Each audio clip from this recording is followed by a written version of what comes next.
Hey everyone, this is the all-new Realme 13 Plus that I have been testing for the past few days. This phone has launched for $240, and Realme says that it is the best performing phone in its class. More specifically, they are hinting that the Realme 13 Plus has the best gaming performance in its price range. Now, if you have watched my latest video on the best phones under $240, you would know that I gave the Performance Champ Award to the iQOO Z7 that came with the Dimensity 7 2000. This phone has the Dimensity 7300 energy, by the way, and theoretically, the Dimensity 7200 indeed has faster CPU and GPU benchmarks than the Dimensity 7300. So, how come Realme is claiming such big things then? Well, what Realme has done here is they have optimized the gaming performance of this phone to give you the best possible FPS. Let me explain. So while all the other phones around the $240 ballpark offer a maximum of 60 frames per second in games like PUBG, Call of Duty, and Mobile Legends, Realme is offering 90 frames per second support, which means that you can get even smoother gameplay experience on the 13 Plus. And it's not like the stability while gaming is compromised. No, if you look at the average FPS and the 99th percentile in Mobile Legends, for instance, it's almost the same, which means you're getting stable frames per second here. Even with slightly more GPU-intensive games like PUBG and Call of Duty, the FPS numbers that I'm getting are not very far off. So it's safe to say that you are actually getting good FPS numbers in most of the popular titles here. Now I say most because in Genshin Impact, you are not going to hit the 60 FPS number. Instead, you only get around 25 to 27 FPS on average, and that's about it.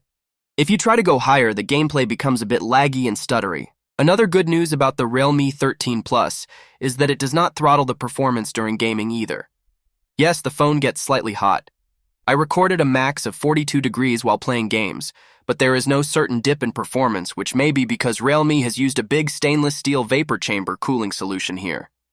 I noticed that, after long gaming sessions, the heat is mostly localized on the top, like around the camera module.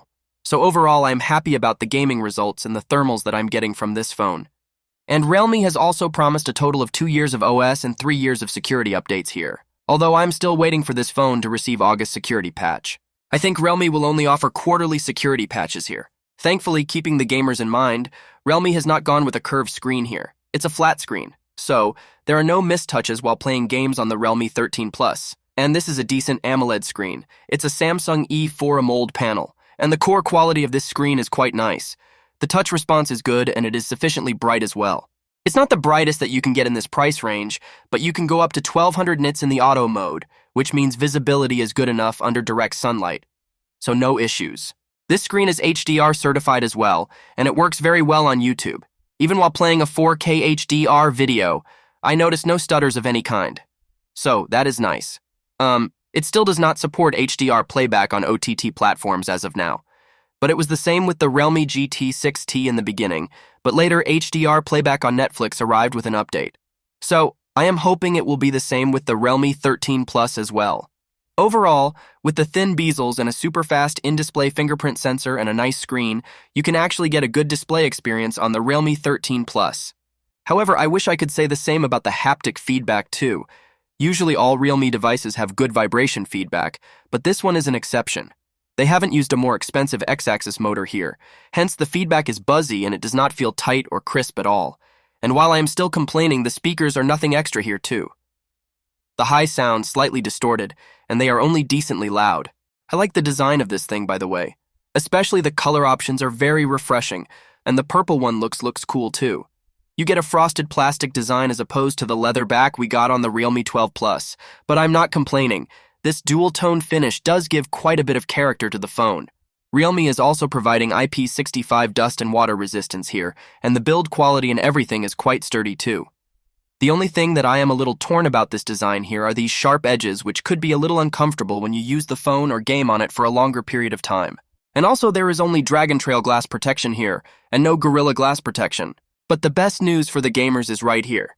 Realme has not removed a headphone jack on this phone, which is just great. Alright, so now let's talk about the cameras. And here on the Realme 13 Plus, the company has omitted an ultra-wide angle lens. So you are basically getting a 50-megapixel Sony IMX600 primary sensor and a useless 2-megapixel mono sensor. Anyway, the primary camera performance of this phone is really nice. Realme phones always have a punchy output, which is the same here as well. Sometimes the colors do look overly boosted, but most of the time you get striking images with good detail, so I will not complain. Okay, lastly, the battery life on the Realme 13 Plus is quite standard.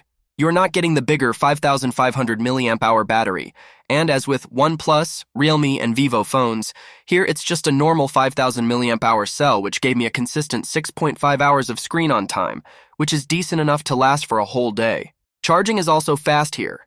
You get an 80-watt charging support, and with the 80-watt brick that you get inside the box, this phone takes 30 minutes to get to 57% and around 43 minutes for a complete refill. Okay, so with everything that I have discussed in this video, it's safe to say that the Realme 13 Plus is a decent smartphone for its price. It definitely has an edge with the 90 FPS gaming support on popular games, which could be a very good selling point for the phone among gaming enthusiasts. But even other than gaming, it's also a very well-rounded device with good cameras, nice design, vibrant display, and good battery life. Yes, there is a little bit of compromises in the haptics and speakers here, but overall, for $240, I believe the Realme 13 Plus is a good value device and it's got my recommendation. So everybody, that was all for my full review of the Realme 13 Plus. Do let me know in the comments below what you think about this device. And while you are there, don't forget to subscribe to our channel. Saying this, and I will see you in my next video.